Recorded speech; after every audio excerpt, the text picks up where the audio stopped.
Assalamualaikum warahmatullahi wabarakatuh.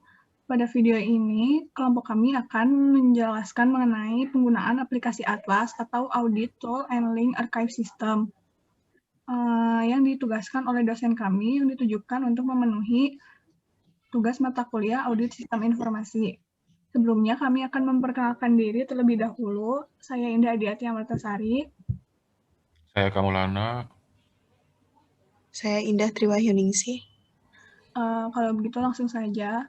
Berikut ini merupakan halaman awal atau beranda dari aplikasi Atlas. Sebelumnya, auditor perlu mengisi identitas auditor, identitas klien, dan informasi perikatan.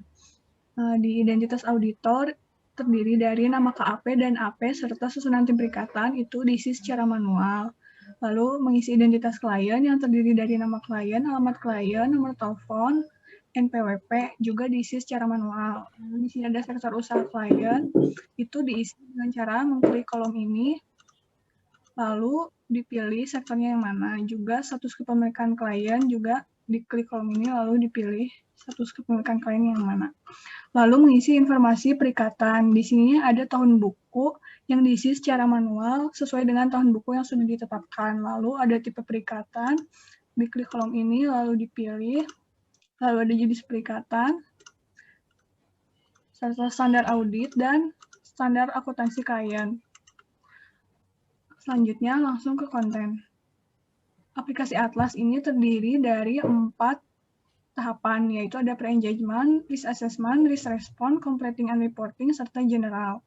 Pada kesempatan kali ini, kelompok kami hanya akan menjelaskan tahapan pre-engagement, khususnya di kertas kerja 120 sampai kertas kerja 140.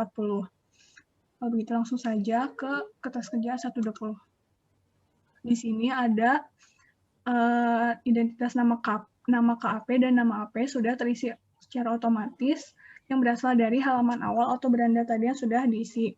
Lalu selanjutnya mengisi informasi disiapkan oleh dan direview oleh itu diisi secara manual sesuai dengan tanggal dan waktu yang sudah ditetapkan. Lalu selanjutnya auditor mengisi alokasi jam jasa yang terbagi menjadi 3 rencana. Rencana auditor dalam melaksanakan perikatan audit.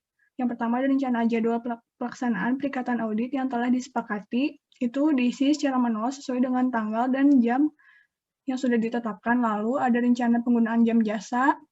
Dalam setiap tahapan itu diisi secara manual juga sesuai dengan jam kerja. Yang ketiga ada rencana alokasi jam jasa per tim pada setiap tahapan audit. Di sini ada susunan tim perikatan sudah terisi secara otomatis yang berasal dari kertas kerja 1103.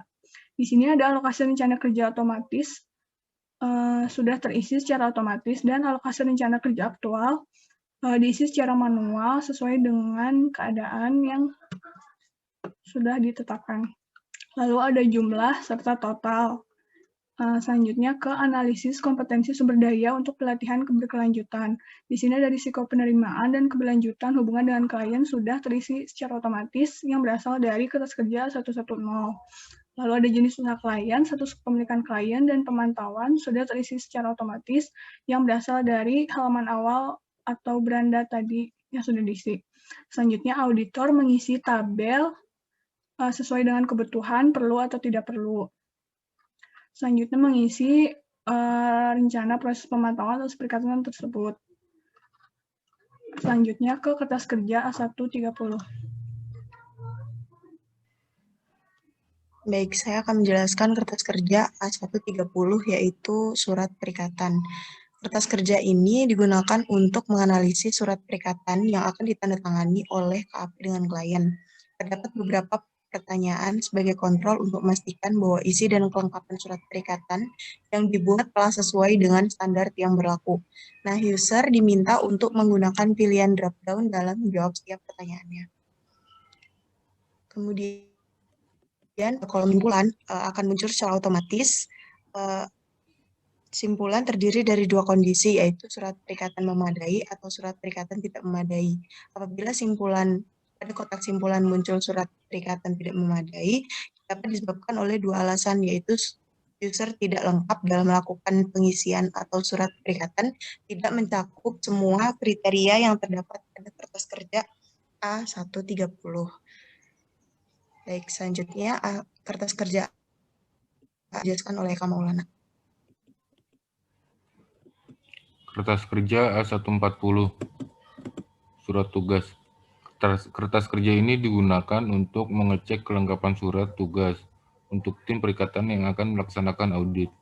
User diminta untuk menggunakan pilihan drop-down dalam menjawab setiap pertanyaan. Pada kertas kerja A140 terdapat beberapa surat tugas setidaknya tercaji dalam poin A sampai E. Apabila hasil analisisnya terjawab ya semua, maka kesimpulan yang dihasilkan surat tugas memadai. Apabila dari hasil analisis terdapat tidak, maka kesimpulan berubah menjadi surat tugas tidak memadai. Mungkin cukup sekian penjelasan dari kertas kerja 150. Mungkin cukup penjelasan dari kelompok kami. Mohon maaf apabila ada kekurangan. Wassalamualaikum warahmatullahi wabarakatuh. Waalaikumsalam. Warahmatullahi wabarakatuh.